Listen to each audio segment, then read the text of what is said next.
All right, so this is John Sumberg with our first webcast. It's going to be about embrace and extend. And with me, I have Ben Christensen, who oversees products with Kinetic Data. I've got James Davies, who oversees all the processes and the internals of Kinetic Data as a company. And then Matt Howe, who oversees all of our projects and customer engagements. So with that, guys, we're going to talk about embrace and extend. And ultimately, I think embrace and extend is a bit of a philosophy of what we've done at Kinetic Data around our products. But I think in a general space, for companies in approaching projects, it's a nice approach versus we'll call it rip and replace, which is very common, and people have issues with the rip and replace. And embrace and extend is something that's much more comfortable for a company, easier to take on, less risk, et cetera. So we're going to bat that idea around for a bit. Matt, you want to chat about any projects and some experiences with Embrace and Extend? Yeah, I think with a lot of our digital transformation customers, one of the things they kind of fall into categories of, do I do a big, massive project where I literally am replacing existing systems, or do I just want to enhance those systems? So really, a lot of our projects fall into those different categories. And when you think of a big project, it is super risky because you're going to be touching a lot of various systems. It's going to take some grand planning and a lot of time to get those things actually prepared for release. So your time to value is much longer, many people involved, and so on. Whereas a kind of a smaller project, we'll say, augmenting what you have is likely to be, again, easier to achieve. You're going to see some quick wins. You're going to be able to kind of take some actions that maybe are very manual, and you can see right away how those are adding value to your company when you automate those sorts of things. And again, just less risk and able to kind of take things independently, make a few changes, get some success there, move on to the next thing. So over time, you get to build a lot of success and momentum, as opposed to those big projects, which take a long time to kind of come to fruition. So I think our projects kind of fall into those two big areas. Yeah. A phrase I hear quite a bit, I'm sure everyone hears it, is this whole idea of fail fast. And really, nobody wants to fail, but if you're going to fail, it might as well be relatively early and relatively on the inexpensive scale, and then maybe take a step back, readdress, try something different. And that's kind of, I sort of feel like that's the preferred way to go about a project. And some projects are a lot larger, they can't do it, but I think that that's the right way to go. Yeah, absolutely. I think, if you have a big project that fails, it's very, very visible and affects a lot of things, and your momentum suffers. Whereas a small project, a couple of people involved, you get to learn and move on, as opposed to going, let's take 2 steps back and spend another $1 million on something. You've only spent a little bit of time and effort to kind of get some quick wins, get some learning under your belt, learn how those projects work, and then take it forward. So I think the smaller one really is kind of gearing up for success, as opposed to, again, a panic when you get close to those implementation dates. Hey, James, I know you've been involved in a few projects where customers have done this approach. And one of the things that I think is a nice outcome of this is the idea that you can get some value relatively quick out of the new process or new project before you have to wait 6 months or 9 months or whatever for some sort of outcome. You have some experience around that? Yeah, for sure. It's all about iterative improvement for us and for our customers. Like Matt was saying, we've participated in really 2 different types of projects. And the ones, on the one hand, it's extending what you already have. And you can extend those systems via maybe their back-end integrations, where you're extending a system and integrating it as part of a larger ecosystem. An extension could be more of an abstraction layer, where you're front-ending, let's call it a legacy back-end system that needs a better UX for your customers or employees to interact with. Maybe you just want to simplify those backend systems, and you can do that all via extension, rather than, let's say, ripping everything that you have out today and replacing it with a larger system. So we've seen a lot more success with our customers that will again embrace these imperfect systems that they have today, that are doing just fine, but they need improvement as a way to lower the risk. Sounds good. Hey, Ben, you're a products guy. I'm sure you obviously know our products quite a bit, but just kind of the concepts in general for embrace and extend. Do you want to chat about some of the approaches that you can do from technology perspective or design or architecture that might be helpful? Yeah, I think James really kind of started to hint at the types of extension, and that kind of dictates how you go about them.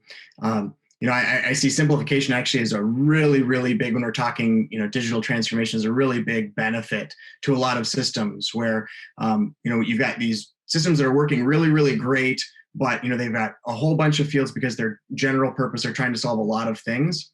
And when you kind of extend those, then you can provide a much better experience to the people who are using the systems, because you're filtering down to like what's applicable for the particular problem set or the particular service it is that you're exposing, and kind of use that to provide a much better user experience. From the embrace and extend, like sort of my natural feeling for that is to maybe take something that exists and I'll call it add more capability to it. When actually another strategy is to take something that's quite large and to make it smaller and simpler for people. So sometimes I'm just thinking like, telco management systems. If you're an administrator, there's 101 different things that you can do. But one of the things that is most common is people want to reset their voicemail password or maybe get an additional minutes on their voicemail system. It's reasonable to make a simplified front end where somebody can go in and say, I want 10 more minutes on my voicemail for the next month. And it's a very simplified interface.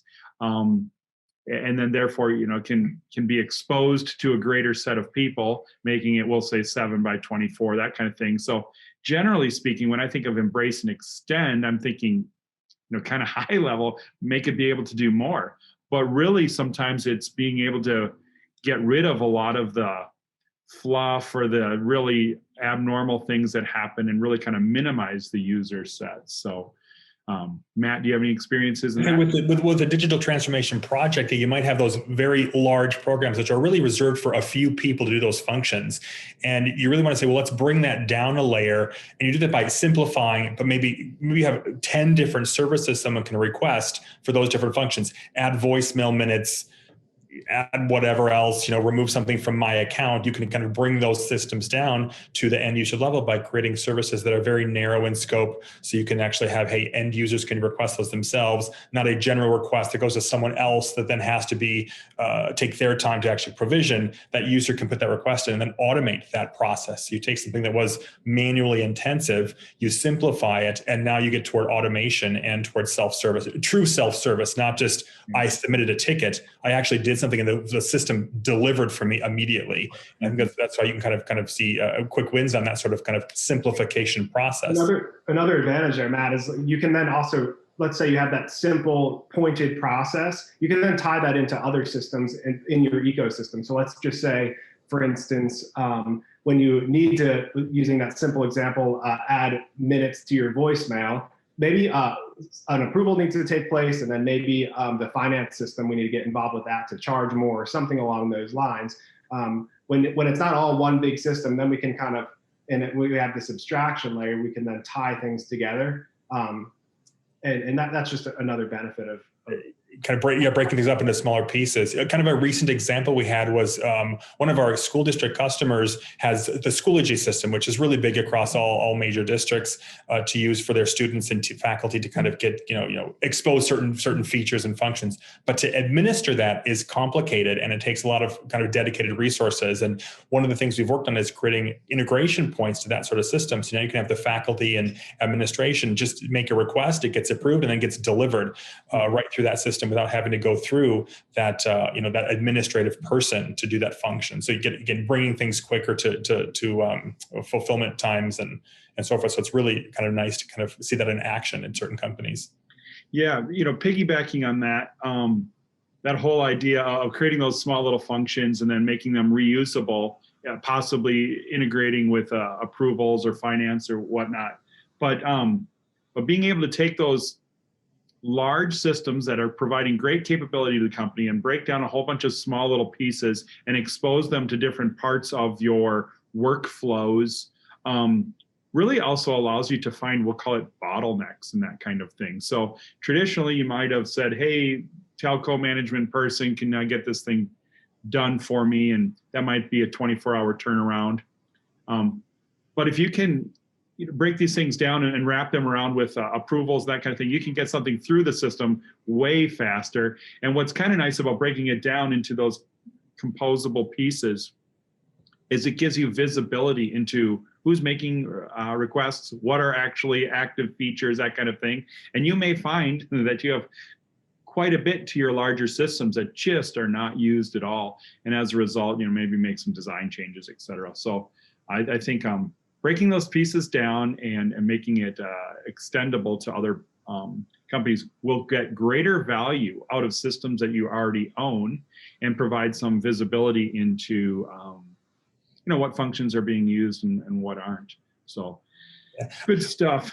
Yeah, I think kind of another area to kind of think about is, we do a lot with the government and a lot with kind of, big multinational companies and the military or government agencies have so many various systems that when you think of like a rip and replace strategy, that's like a multiple years long, multiple millions of dollars, if not tens or hundreds of millions of dollars of projects. And, that's just fraught with risk right away and honestly scariness as you kind of look at those things. You get something a little more straightforward. Hey, let's just bring these two systems together. Let's add this third one in there. You kind of start to iterate and get and improve and kind of start to see value, and you don't have to take those on those big projects. And then similarly, think of a multinational which purchases companies over time. That's how they grow. Now you have 12 different identity management tool sets. You have 3 different ITSM tools, these are various other things, and you've got to have a way to bring those together. You could take on one of those giant projects to replace all the systems at all these companies with a new tool. Again, huge risk, big projects. Why don't we just bring this stuff together, learn from that, and over time you realize we don't even need features 3, 4, and 5. Let's come up eventually with the right solution. You don't have to do it right away. You kind of evolve into it, and you still get the benefits of bringing all your companies together. So I think there's just lots of ways you can kind of take that whole, embrace what you have, whether it's a spaghetti mess or not, but this is what we have. How do we make it better? Not just throw out the baby with the bathwater and start over, but you kind of just work with what you have and improve. Yeah, I've seen obviously a lot of projects, and this conversation came up, a month or two ago with somebody who was kind of kicking off a project, and they said, what's the best day of a project? Day one, everybody's happy, everyone's excited, et cetera. But you get into it 3, 4, 5, 6 months, and they still haven't provisioned their servers yet or whatnot. Craziness happens as the longer a project goes on. But with embrace and extend strategies, you can see value very quickly. And that's like important for a young project to be able to get started in that first week or 2 weeks or whatever, show something significant. All of a sudden, some heads start turning your way, some positive energy comes to the project, and then barriers seem to melt away because you're showing progress. But if it's going to be 6 to 9 months before people are getting some benefit, there's a lot of things that can happen in between. And that's just, you said scary, which is true, but also just like expensive, demoralizing. I'm just a fan of seeing some progress relatively quickly. And I know that that's a key. Ben, do you have something to add? Yeah, demoralizing is a really good word there. I'm sure we've all been on projects where, we spend a huge percentage of the time reinventing the wheel on something that already works because, we're doing, major migration instead of kind of really accepting this embrace and extend philosophy. It allows you to really focus on those specific areas and get the best bang for buck changes, and avoid at all costs the 3-month lateral efforts, because as a developer, someone working on those projects, it's pretty hard to stay motivated and high energy when you're spending 3 months to get where you already were. Yeah. So I think I know you guys obviously quite well, and it's sort of ingrained in our Kinetic philosophy, this embrace and extend. But when isn't embrace and extend a good strategy? You got any ideas on that, James? Yeah, I think maybe sometimes in a smaller company, the embrace and extend might not be as beneficial. There's pluses and minuses to each option, but in a smaller company, it might be easier for them to pivot and just, hey, a new CIO, let's say, comes in and it's a 100-person company, and they can really quickly bring in a solution that they can basically take some time, shut the system off, bring the new system in and migrate to it and kind of adjust their processes to how that new system works, rather than the system adjusts to the organization. So I think in maybe in smaller or mid-sized businesses, you can get away with that approach. Yeah. I usually think of the types of projects we get involved in are like high volume projects where something is happening 100 times a day, 1,000 times a month, or 25 different things are happening hundreds and thousands of times a month. Those are touching a lot of people, touching a lot of systems, and therefore to make that change has huge tentacles of issues. And so to do that rip and replace on that kind of thing, it might be easier to sort of kind of stand up a parallel system for a while and not disrupt the existing one, and then make a flash cutover or something like that. Anyways, I'm just trying to dream up some scenarios. I think maybe if you're on a single system and you're going to replace it with a single system that does what you want to be doing better, I think the minute though that you have multiple systems in play, either where you're at now or where you want to go, that really warrants the embrace and extend philosophy, because the more touch points that you have, the more those benefits that you really want to buy into, right? That focus on specific areas, minimizing disruption, minimizing risk by improving confidence and agility, and all of that is embrace and extend. May not always be to the same, nth degree as with really big projects, but I think that even when you're working with the smaller projects, taking some of those philosophies and applying them to what you're doing is still extremely beneficial. Maybe some kind of, call it warnings in a way for the embrace and extend. Like if you think of the world of, business, and they've built on top of COBOL, which is on top of mainframes, and that's been going on for years and years and years. That's like embracing and extending over and over and over again. But at some point, you kind of have to take a look at your core technology, in these particular cases, mainframes, and say, hey, do we have a vulnerability in terms of education and whatnot? That eventually pops up, and that's something that may take years or decades to happen. But I guess it's a real issue. Probably the key point there is your core technology should really be kind of open, so that there's a market out there that can help. Being closed off could eventually be a long-term issue. But yeah, embrace and extend even does play well there, though. So let's say you want to migrate away from a system. Well, let's embrace and extend the system that you have today and migrate it kind of in parallel into the new system. So it also works there. Yeah. That reminds me, I think I mentioned this before, but we recently had an RFP for somebody wanting to do exactly that. They called it the Strangler, which was to embrace and extend their existing stuff, see what's actually being used, expose use cases to users, and then behind the scenes, replace parts of that system with another system and sort of gracefully migrate. I thought that was, pretty clever of an RFP. It's a great strategy. It allows them to continue to provide business functions and then get to that new. It was written by an architect that's been through the rip and replace battle. Right, exactly. Yeah, lessons learned. I guess that's kind of the big value here. Well, hey, with that, let's wrap this first webcast up. So that was embrace and extend, and next time we'll talk about rapid deployment and continuous improvement. With that, thanks. Take care. Thanks.